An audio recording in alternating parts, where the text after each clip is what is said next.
evening and Merry Christmas to all of you. I am Daniel Shine. That is the Predator, Todd Loya.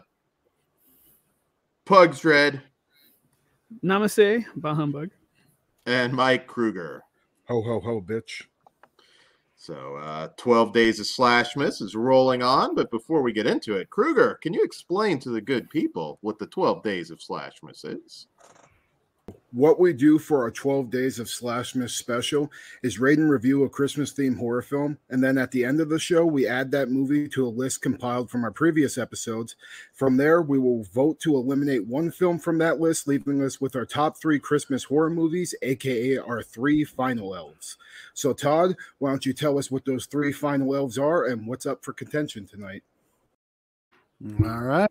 Well, what we have left or still in contention is Anna and the Apocalypse, A Christmas Horror Story, and Better Watch Out. Eliminated thus far, Iced, A Cadaver Christmas, Dead of Night, Two Front Teeth, Night Train Murders, and Tales from the Crypt, 1972 feature film. And up today for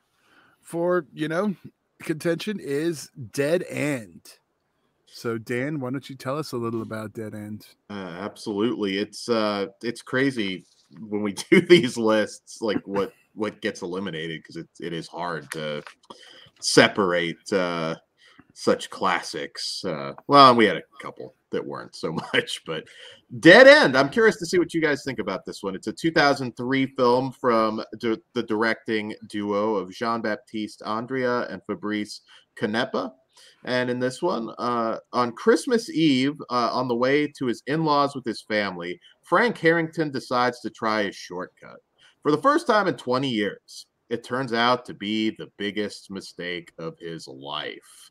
All right, so Dead End. So this is another one. I've heard people say, like, well, is it a Christmas movie? I actually think more so. Like, you're not getting the Christmas lights or the decor or anything like that. But I do think it's a pretty strong Christmas movie because a lot of people have been in that situation, maybe a road trip, maybe another, just at home, where you're just bickering with family, and it's not the It's a Wonderful Life kind of experience. And so I think in a weird way, this one is a great Christmas movie for that reason, and in my opinion, a great movie in general. Ray Wise and Lin Shaye on the screen for the whole movie, essentially. You can't beat that. That is 2 powerhouse genre actors that are hilarious when it's time to get serious. They can deliver on all fronts. I just think they're absolutely amazing. And this is one of these movies. There's not a lot from this particular era that is really talked about. How many movies did Lionsgate put out that are all but forgotten now? Well, there's a good reason for about 95% of them. Yes, but there are also a lot of good ones. I put this up there with something like May, where you do still hear about it in some circles. I wish more so, but you do still hear about it. This movie, a lot of comedy too. It's not all just doom and gloom. There's a lot of fun, dark comedy that unfolds in Dead End. And yet at the same time, it's scary. It delivers the scares. And I absolutely love this one. I'm kind of curious to see where you guys fall. Kruger, was this a first-time watch for you? Yeah, first time watching. I'm a big fan of both Ray Wise and Lin Shaye, so I was surprised I hadn't seen this before. You already talked about, there's some like pretty funny one-liners in this. The Dick Cheese line just had me laughing my ass off. And just that little putt-sucker character, dude. I could not stand that motherfucker, but obviously on purpose. He was just such a fucking dipshit. He was an asshole, wasn't he? Yeah, and one thing I'll say is I did like this movie a lot, but there are some pretty bonehead decisions made by our characters, like noticeably like dumbass decisions.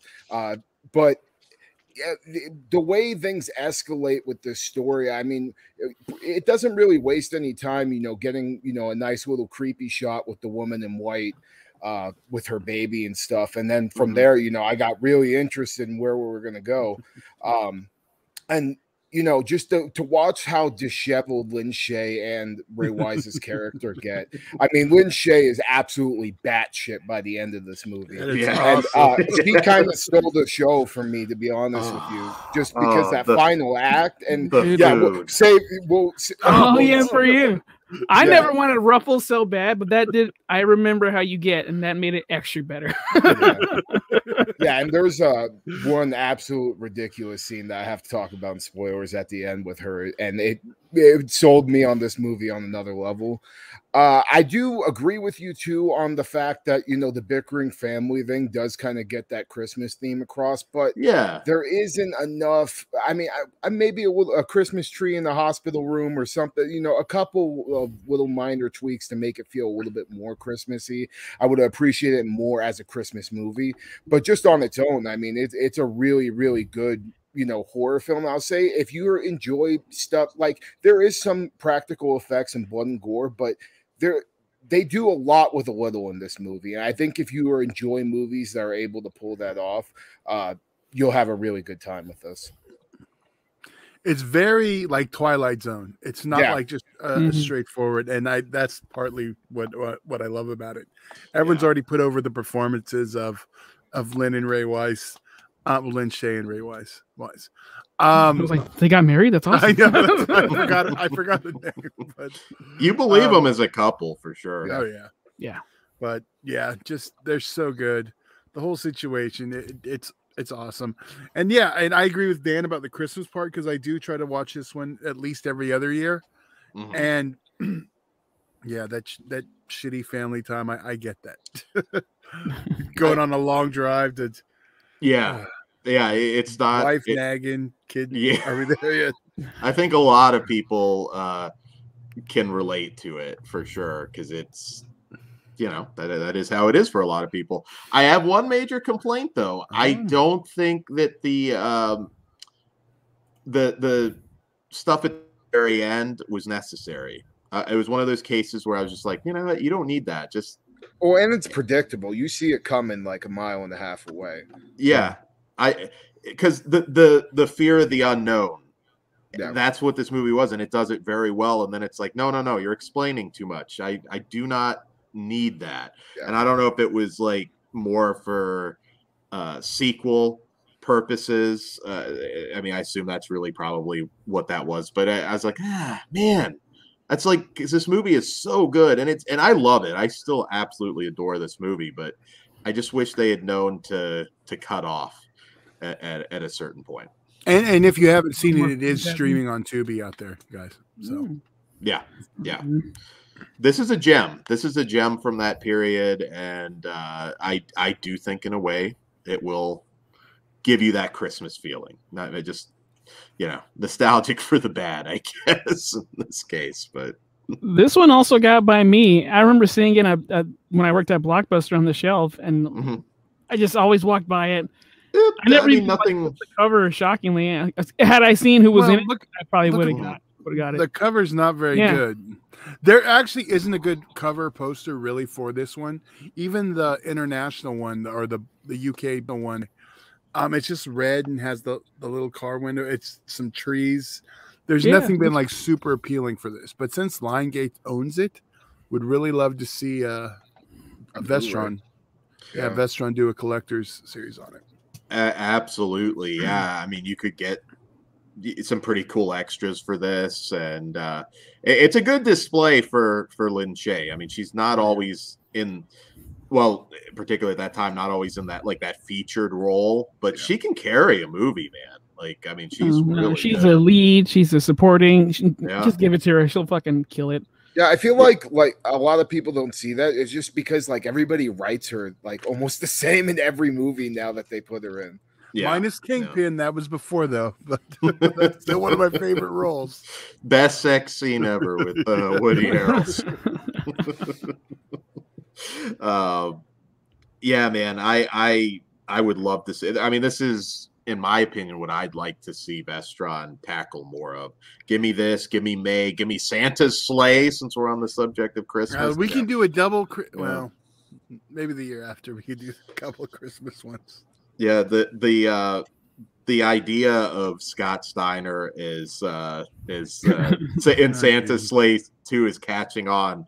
It's spreading out there now to multiple podcasts. You want to see that happen. So I'm not even joking. I think there's going to be a petition at some point to get that. Jesus, you nerds! I know, I do. Can you? I just want somebody else to record the director directing Scott Steiner. It's like, Scott, Santa wouldn't kiss his bicep. Yes, he would. You stupid son of a bitch. Okay, Scott. But anyways, we're not talking Scott Steiner tonight. We're talking Dead End. And if you haven't watched this, it's just fantastic. You could watch it with the Twilight Zone marathon. I know a lot of people do that on Christmas. So pop this one on too. It fits. It's on Tubi. Excellent. Yeah, absolutely. So any closing thoughts, guys, before we rate it and see if it survives the night? I got one. I think traveling with that dude, that annoying kid, is probably like traveling with you, Dan, for those certain breaks that he puts on the tree. I'm a great travel. I don't know about that, but Todd's driven with me. Your tree. That's not a travel. Our longest drive was like an hour. No, that's true. Chris has had the long drive with me. That poor bastard. I don't know which one. Thelma and Louise. I hope he doesn't listen. Yeah, I hope he does. Who? I will say this: I've never been on a trip so long that I've got to go out and masturbate in front of a tree. That right, is I'll do it in the car. I don't believe that at all, Dan. You just rub one out in Circle K real quick. I feel bad for the boyfriend though. He pulls the clerks and borrows the magazine from the front. The one with the big titties.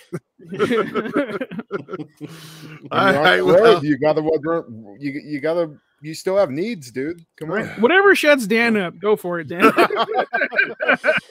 I love you, Dan. Merry Christmas. Head out into the woods here for a minute or two. All right, so we'll go ahead and rate it. I can't do the 5. I want to. I really do, but just it needed to end at that point. I don't think that last part did anything for this movie. And I also had an issue with one casting, but I won't get into that right now. But 4.5. You must watch this movie if you haven't. I'm not as high as you. I'm a 3.5 out of 5.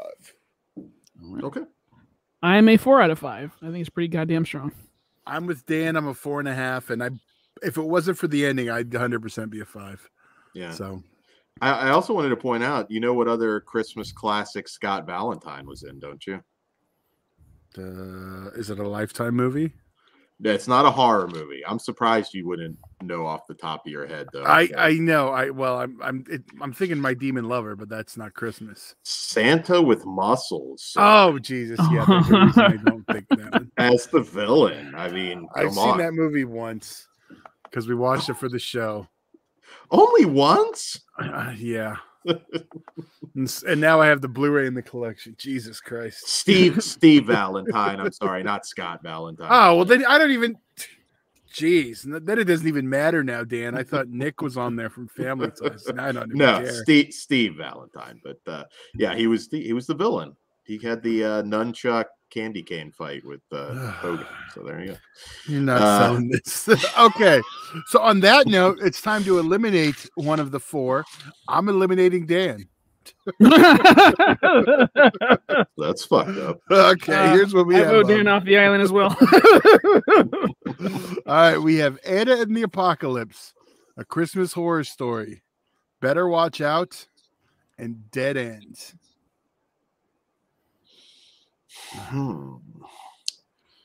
This was don't go to me first. Well, real quick, there's a couple points I didn't bring up so you can think about it. The one thing that jumped out to me also was the music was very dated.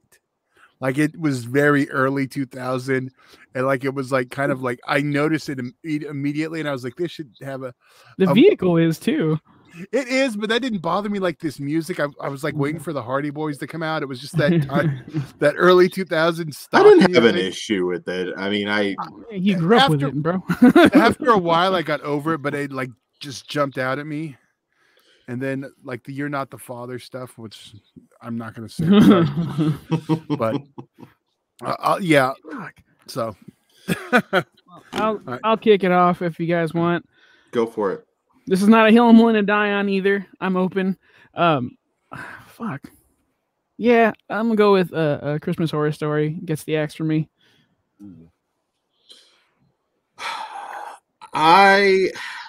This is tough because we're just dealing with all great films, and yeah, this one's the hardest one so far. I'm gonna make the hard decision simply because I think this does encompass Christmas in a different way from the other films. So I also am going to take out A Christmas Horror Story. Oh, shit. And that may not be a popular decision, but I do think there's something to this that's very uniquely Christmas in its own way. Yeah, but to argue it's more Christmassy than fucking Santa Claus versus Krampus and Evil Dead and Santa's Workshop. I mean, come on, man. It's tough. I'm going to go with Anna and the Apocalypse just because I don't think I like that movie as much as this one. And yeah, I guess this does accomplish a different aspect of Christmas too. So I think it deserves to be at least on the list. Okay. Son of a bitch. It's tough. Yeah.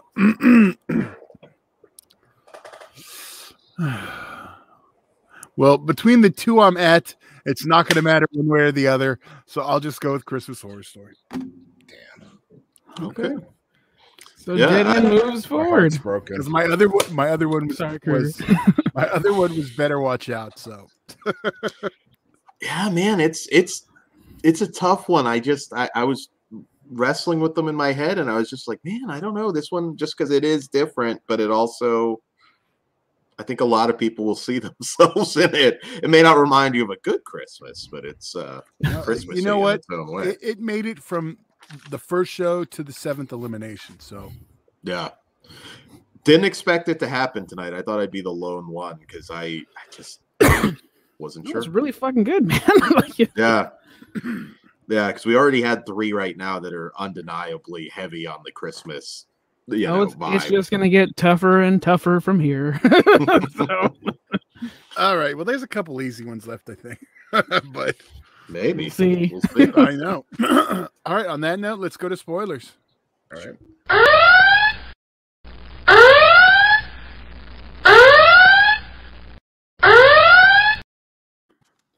Fuck! Right. I forgot. I wanted to get some chocolate and just go like this on my face. I love that shit was nasty. The fingering the brain bit. Yeah, that's what I was gonna say. When she starts finger fucking her fucking brain from her piece of her skull that's missing, and she literally finger fucks her brains to death. Like fucking amazing. I would not call it like a horror comedy. But the gags that are in there, up there though, because like that one character, like the little jerk off boys, fucking his whole dialogue, his dialogue is like complete horror comedy. So I was fucking cracking up when he was like, "So is the whole team gay or just you?" He was just like a piece of shit, to such a level that I did like him because it's just like, God damn. He talks a lot of shit, and like if you're funny, you're fine. So he was getting over it. I still would leave him on the side of the road though, but I was glad he got run the fuck over. And that kill was badass. Like, you know, they're chasing after him, then they chuck him over, so they end up running over their own son. Like, that was perfect.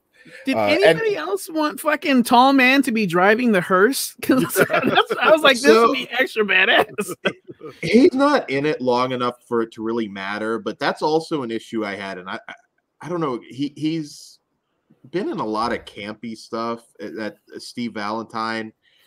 I was like, I don't want to see who's behind that hearse anyways, but if it ain't Angus Scrim, keep it. If it's Angus Scrim, are you fucking serious? No. I'm saying Steve Valentine does not give me that like feeling that an Angus Scrim or I don't know, or just get some creepy looking old dude or something. I don't know. Steve Valentine, I was just like that. That also was kind of now if it would have been Scott Valentine.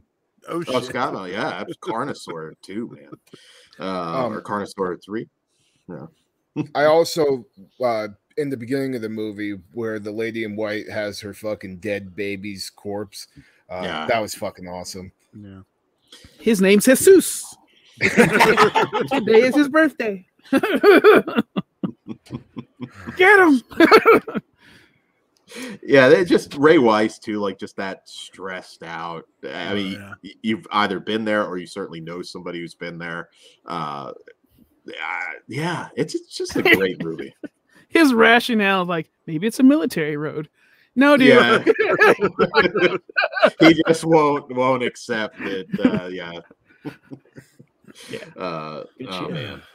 But all right, do we have any more spoilers on this one? No. I don't think so. No. All right. Well, Dan, why don't you get us out of here? All right, guys. Happy Hanukkah, and we will see you for the next SLASHmas. Feliz Navidad. Merry Christmas, motherfuckers. Happy Kwanzaa. I'll see you in Disneyland.